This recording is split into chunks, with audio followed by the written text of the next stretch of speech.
emerging technologies. Hello and welcome to Entrepreneur Hangouts with Startup Sutra. In the digital age, what could be more interesting than running an e-learning and digital solutions and animation company? With us today is an exciting young entrepreneur, Taruna Umart, who runs Morph Technologies, and she's going to give us a peek into what it takes to be a path-breaking entrepreneur in the world of today. Taruna, it's great to have you with us. Thank you. Thank you so much. Taruna, tell us a little bit about yourself. Well, I got into this roughly about 8 years back. I always knew I want to be an entrepreneur because I simply not, I don't know, I really am too ambitious to work in an employee kind of situation. And we started off Morph in 2010, officially as an e-learning company. Before that, we've been an animation studio by the name of Gecko. And before we knew, we were already a 100 people company with offices in Mumbai, Gurgaon, and South Extension in Delhi. And we're still going strong. And I know that one day we're going to be the best e-learning solution company in the world. Wow. Tell me one thing, Taruna, if your wildest dreams could come true, how would the world change? All right. Uh, if my wildest dreams would come true, Yes. then knowing that I'm on a Google platform, I can tell you that since Google is the largest search engine today, people will adapt to Morph engine for any search related to digital content. Wow. We will be the largest repository of e-learning content in the world. That would be one wild dream that comes. That's a big dream. That's a dream worth staking your life for, Taruna. Congratulations. It makes me get out of bed every morning. So, what's your biggest fear? I don't fear for anything other than for my business. If I wake up one morning and I don't have it, that's like the biggest fear for me. I don't think of anything else other than that. Do you sleep? Because this is everything that I've done, morning to evening for the past 8 years. It's taken up pretty much my entire youth, I feel I have contributed so much to this now that to have it all disappear would be like a nightmare. I don't want to wake up to that ever. Who's your role model? Well, it's difficult. Today, you have so many great people out there that it's difficult to actually pinpoint one person who, you would, when I read about Steve Jobs, I'm like, oh God, I got so much to learn from him. When I learn about,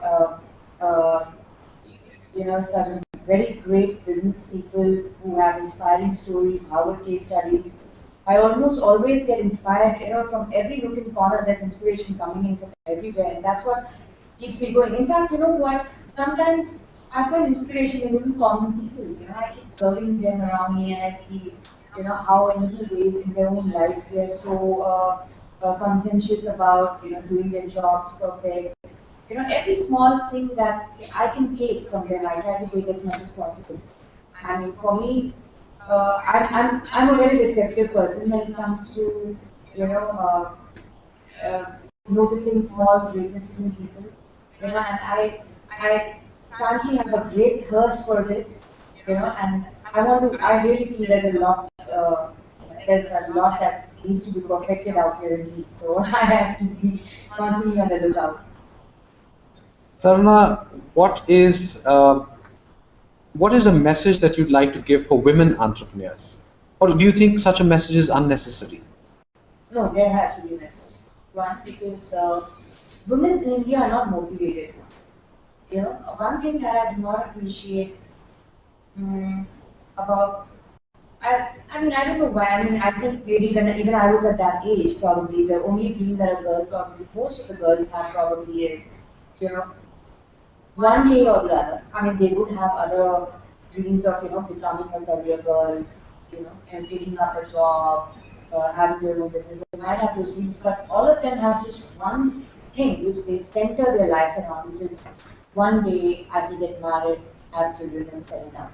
I know that's a very beautiful thing, but I think to base your entire life on just that is something that, is I don't see any man talking about it. I don't see any man or any boy who's growing up saying, I want to get married, have babies, settle down in the life. That's not the main thing. I mean, we are all individuals with excellent minds, and we can put it to real good use. We can really, I mean, I think about that about my sisters as well. At home, back home, I feel that they are such intelligent people out there that they could contribute a lot more to the world. And I really feel that women, in some way, are better tuned to the environment around them, and they can actually come up with a lot of better solutions, as compared to the opposite gender.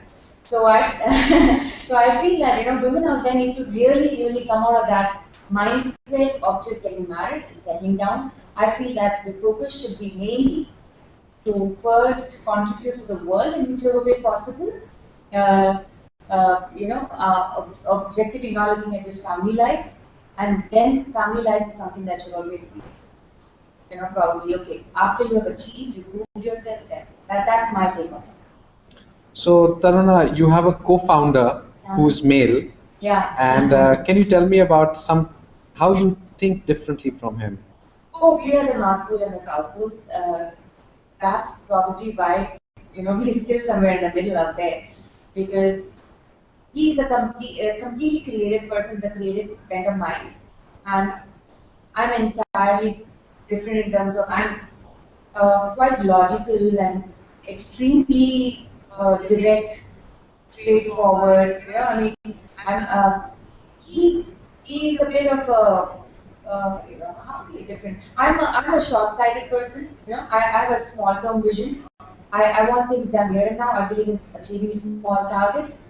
He would, on the other hand, be a visionary who thinks of probably looking at not waiting for letting go smaller objectives in by focusing on larger goals. So it poles apart, completely poles apart. So in a way, I feel that we actually complement each other, because there are situations where you need to look at the short-term vision, and sometimes you really need to look at the long-term vision. So we've learned over so many years of working together to find the balance. Do you irritate each other sometimes? Yes, a lot. I can't stand him. In fact, we try. In You know, fact, he's going to be listening to this, yeah, and he might I think even I have join other in. things to say about me. Yeah. Because there are a lot of irritating things about it. Yeah, because uh, there are things that I really wish he was not so obsessed with quality. It's frustrating beyond the point, because we could be on the end date, on the edge of a project deadline, and he is capable of entirely scrapping the whole thing and starting again right then. When the next morning there is a submission meeting, just because some small things didn't work out very well and he's not too happy or too pleased with it.